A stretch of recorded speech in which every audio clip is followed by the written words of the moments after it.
Hello everybody, and welcome back to Gentoo. We're your favorite place for all things gaming and tech related. And it's our second to last regular episode.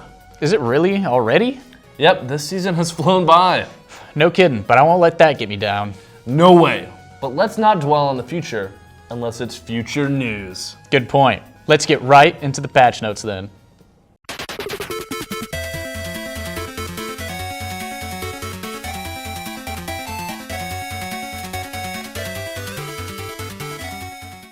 The gaming news industry is absolutely buzzing with the official announcement of Nintendo Switch 2.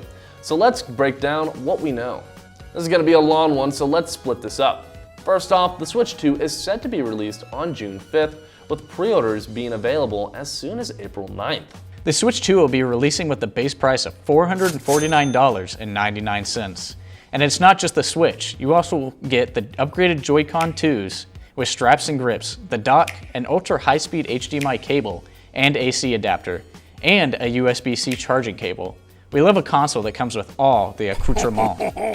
But the Switch 2 won't be coming out alone. A new Mario Kart game is set to release the same day as the Switch, with new features such as 24 players per race, a new free roam mode, elimination tour, new karts like jet skis and snowmobiles, new power-ups, and new characters. The most recent Mario Kart game, Mario Kart 8 Deluxe, is one of the most played games on the Switch and is a fan favorite, so many are excited to see all the new features in Mario Kart World. Also coming soon after on July 17th will be the new 3D Donkey Kong platforming game. Donkey Kong Bonanzas will feature highly destructible environments. Not too much has been revealed by Nintendo about this game, but the few leaks we have seen featured Donkey Kong climbing and jumping around, destroying the environment, throwing stones, and much more. Another game announced for the Switch is a big callback to 2003. Kirby Air Riders will be a sequel to the original Kirby Air Rider released back in 2003 on the GameCube. While all we have really seen is a huge graphics update to the Kirby Air Riders, many fans are excited to see a sequel and directed by the original maker, Masahiro Sakurai. From Software has also announced a Switch exclusive game called Duskbloods. Seemingly taking a lot of inspiration from Bloodborne. While details are scarce, what we can tell is Duskblood seems to have a focus on vampires, with the trailer showing the character biting another and seemingly stealing their essence. Don't fret, dear player, Duskblood still features those big boss fights we all know and love, and even tease some multiplayer.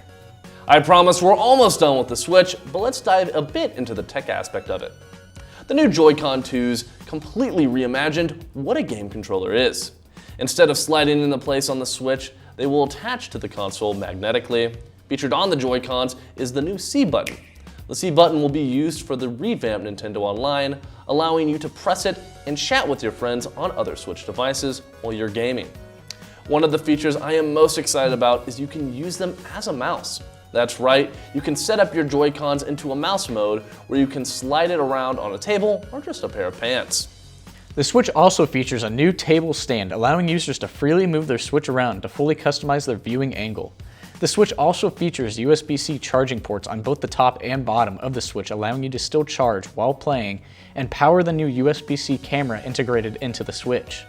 The camera will be used for the new Nintendo Online features that come with the new Switch. And that just about wraps up news this week. Sorry for being so Switch heavy, but this is just about half of everything that was announced. Make sure to check out the rest of what Nintendo announced by watching the Nintendo Direct. Now on to our shows. Welcome back to Surviving Horror, the show where we take a look at different games in the horror genre and dissect what is the scariest aspect of each story, in my opinion. This week, we travel to Crimson City to talk about The Evil Within, released in 2014, developed by Tango Gameworks. Nearly 20 years after the original Resident Evil, director Shinji Mikami decided to create a new survival horror IP that combines the psychological elements of Silent Hill and the survival horror of Resident Evil. Upon arriving at a homicide scene at Beacon Mental Hospital, Detective Sebastian Castellanos encounters a mysterious hooded figure. After waking up in a dark room, he finds himself in the fight of his life as he makes his way through this nightmare world that he is trapped in. In my Silent Hill 2 review, I stated that the game was one of two stories that I would want to be in the least. The other game in that equation is The Evil Within. In Silent Hill 2, James is faced with his own nightmares coming to fruition. But in this game, Sebastian is facing the nightmares of the madman that operates this world. The best way that I can describe the story of The Evil Within is essentially Inception meets A Nightmare on Elm Street, where the lead character is living in a simulated world separate from our own, and there are monsters hellbent on taking out our protagonist. The world of STEM was created by the character Ruvik, which is directly tied to his twisted, deranged brain. All of the enemies you are up against in the game are manifestations of Ruvik's traumatic past, leading to many horrific encounters throughout the game. Let's talk about some of those enemies that lurk around throughout STEM. While the game doesn't explain how most of these monsters came to be, the visual design of every one is memorable. From the normal zombie-esque creatures called the Haunted, to the massive hammer-wielding Keepers, the look of all the monsters in The Evil Within are incredibly original to the genre, especially the character of Laura, who has haunted my dreams ever since I played this game for the first time. As the game went on, I began to realize what makes this game stand out amongst the other games in the genre. The Evil Within feels like the worst nightmare you have ever had. From the monsters that are conjured to the locations you visit, there are very few moments throughout the runtime that you feel that Sebastian is safe. And what adds to that constant danger is the scarcity of resources throughout the story. A common staple of the survival horror genre is limited inventory and resource management, and few games capture that as well as The Evil Within. Every box of matches, healing syringe, and round of ammo feels paramount to survival. The lack of resources that the game has available makes fighting the enemies extremely intense. The Evil Within sold over 1 million copies upon release. Despite garnering mixed reviews, it spawned a sequel and has developed a loyal cult fanbase. Even though Microsoft shut down Tango Gameworks in 2024, fans are still hopeful that we will get a third game in this franchise. If you have played The Evil Within, please let us know what you think of it down below. Check back with us next week as we travel to Raccoon City. This has been Jake Walker with Surviving Horror.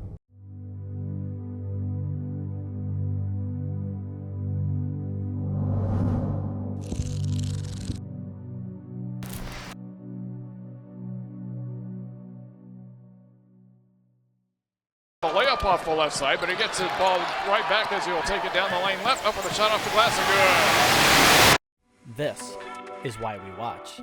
Every moment, every play, something special awaits. It's not just the victories that make sports special. It's the struggle, the grind, the setbacks, and the comebacks. In Season 76, the crew at Bearcat Update aims to once again capture that magic.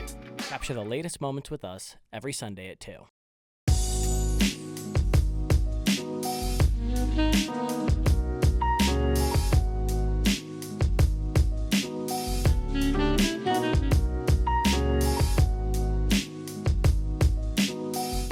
Welcome back to the Easter Egg Collection. I am the Easter Egg Collector, and last week we talked about Call of Duty Zombies, but this week I want to talk about Call of Duty's other game modes, multiplayer in the campaign, specifically from the game Call of Duty Black Ops 2.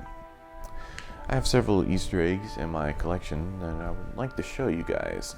If you don't know what Call of Duty Black Ops 2 is, it is a first-person shooter set in the year of 2025. Wait a minute, that's this year.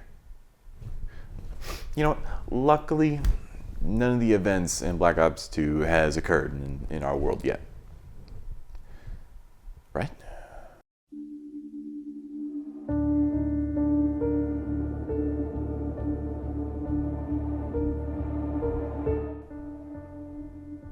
Sorry. Our first Easter egg brings us to the second campaign mission, Ceruleum. You're going to need a suppressed weapon because in order to do this Easter egg, you're going to need to kill all the enemies in the area without alarming a single one.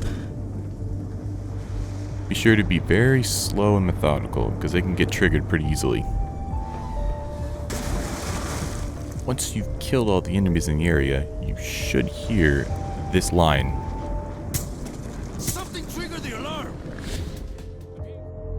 The alarm will be triggered and more enemies will spawn, but we're not going to go help them.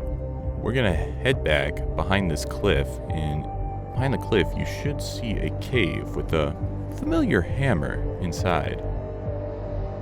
If you walk up to it, you'll be able to interact with it. Maybe you'll be worthy enough to lift it.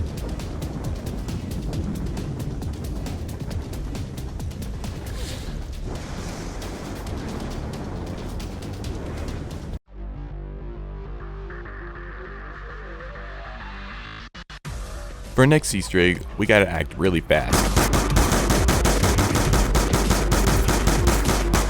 So what we did there was shoot off all the heads of the mannequins on the map. To get the Easter egg, we must head over to this TV here and interact with it. What we get to do is play some old games published by Activision in the 90s.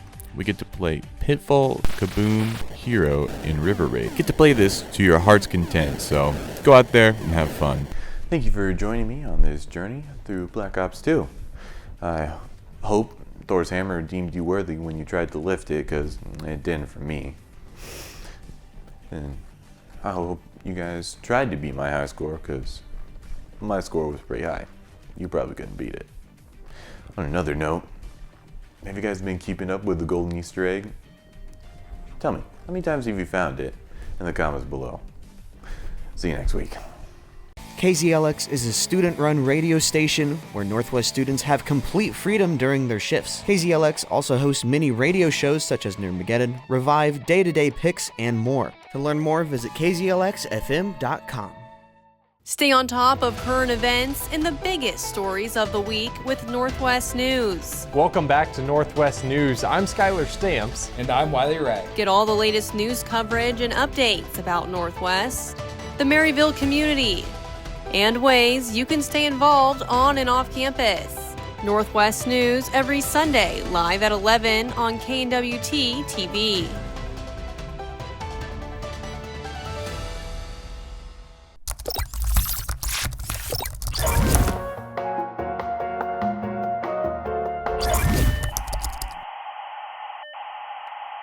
The place for all your nerdy news. How's It Gaming? Hello, and welcome back to How's It Gaming, the news show all about the gaming-related stories in your local area. I'm Corby Reardon, and today's story is a topical one. In honor of the release of the long-awaited Minecraft movie, I interviewed Minecraft Steve himself to ask him about why he chose to not star in the film. Let's give it a watch. Hey, my name is Steve, but you probably already knew that. I have been the main character in the video game Minecraft since the very beginning. There is no MC without this MC, if you know what I mean. How do I feel about the Minecraft movie? I personally don't care about it, but if you do, then go see it, I guess. Like, what is it for? To bring new fans to the game? It's Minecraft. I guess they wanted to hop on the Mario train and make some extra money in the box office. Do we really need to? Yeah, I chose not to star in the movie, because I have more important things to do with my time. I got ores to mine, crops to harvest, animals to tame, villages to pillage, and another Smash Bros. Game to train for. That's right, I will be in the next one. You see this right here? I've been working on this beacon for months. Yeah, I think Jack Black was definitely a choice. I personally feel like someone like Ryan Gosling would have been a better casting, but whatever. I guess that's just the way the Minecraft cookie crumbles. Yes, I was waiting to make this expression.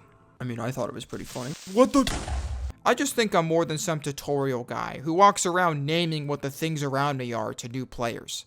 Who am I? The Terraria guy? Ender Pearl, Chicken Jockey, the Nether, Flint and Steel, Water Bucket, Release! Like, do I really sound like that? Honestly, if they were gonna make the movie animated, I probably would have said yes. I can't do live action, you know? You think the realistic creepers look weird? You're lucky you don't get to see me. If you want to know how I feel about the movie, I'm sure it's fine. Just don't bother me with this interview nonsense again. I liked being more of a silent, mysterious character, and you kind of messed up that whole facade. Now let me get back to my business. Now do I go with the red or the blue? No, yellow. Well, who am I kidding? Pink. Man, I'm good. Let's go. And that was the end of our story. Don't ask how I'm a Minecraft character, because I do not know. Come back next week for our next major story. I've been Minecraft Corby Reardon, and this has been How's It Gaming. Have a good one. Wait a second. Get out of here, you chicken! I can't work like this. Thank you everybody for tuning in this week to SwitchToo, Gentoo. We hope you enjoyed this week's news covering all of the most important announcements about the new Nintendo Switch 2. If you did enjoy, make sure to like, subscribe, and hit that notification bell to not miss any of our future episodes. Thank you again, and we'll see you all next week.